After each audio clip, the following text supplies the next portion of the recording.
Hello, and welcome to Chapter 11 of my 0% LTC of Justice and Pride. Today's map will be done in 5 turns, and we start with giving Nisa a stat booster, an Angelic Robe. This boosts her health by a considerable amount and increases her survivability amazingly. Ideally, you would also use the Speed Wing that we got last chapter from our Dancer Crystal, but I forgot it exists.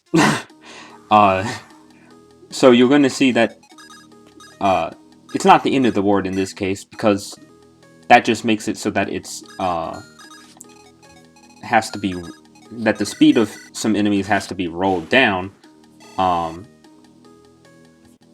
but it does not ruin anything. Here we see that on turn 1 we have to get some very unreliable kills against these phantoms. Those phantoms basically will just ruin everything if you're not careful, which is why they have to be gotten rid of immediately, essentially. Obviously we're using Misha because of her thief vision. That allows us to be able to see those two phantoms on turn 1 and get rid of them immediately. And Adoran is just in range of giving the charisma boost to Misha while also getting ready to be rescued. I haven't discussed it yet, but this is an escape chapter. I haven't talked in detail too much about the escape objective, but how it works in this hack, at least the couple of times it does happen, which varies. The escape objective is quite simple. Essentially, every unit that you deploy has to wait on the escape tile. This does have some unique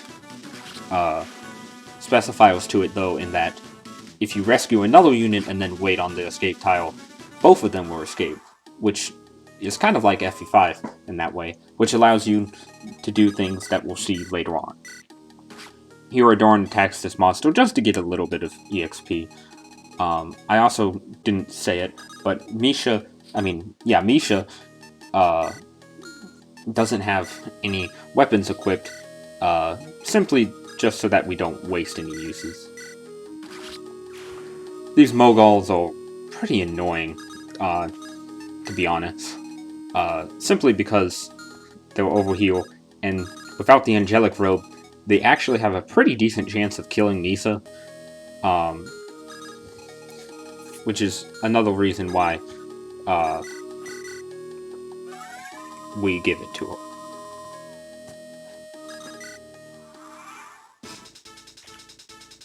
As you can see, we're surprisingly not making a lot of movement this turn, and that's because we actually have to deal with some more enemies that are coming our way.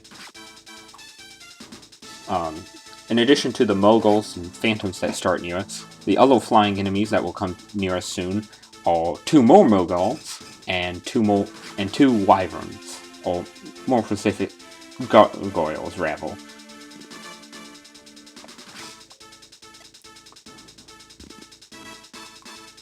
The Gargoyles are not extremely dangerous because of Nisa's magic that she obtained last chapter.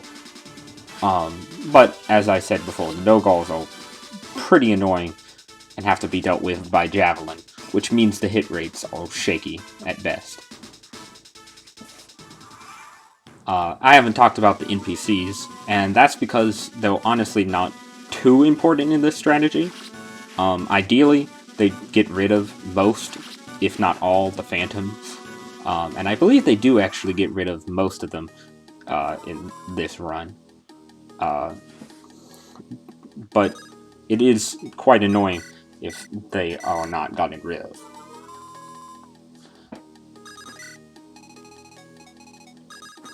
Here we just exchange Adoran around and go and grab Misha from the east side.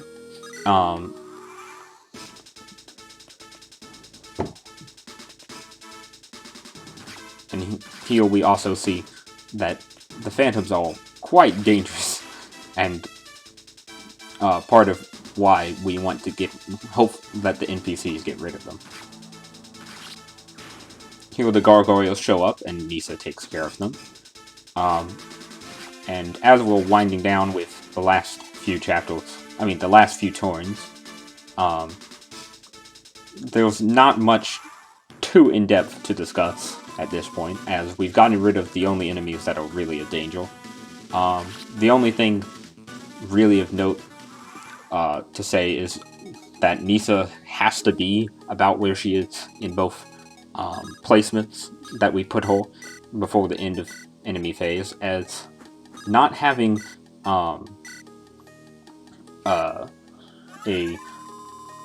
as there was an archer below in that forest tile that's about where Melinda is, that is very, very dangerous, because obviously most of our units are flyouts, and obviously they will get one shot by most of the enemies. Here we get a very scary thing that is another reason why the Speedwing and the Angelic Rope is nice, in that Nisa would die, of course, if she got normally doubled by that monster. I didn't talk about him, but the wyvern that joined this chapter is named Nestor. Nestor is pretty good, and he can actually also promote to a magic-based class. Here we get to see an example of what we referred to earlier, with rescuing and then waiting on the escape tile, and we complete the map in 5 turns. Thank you, and see you next time.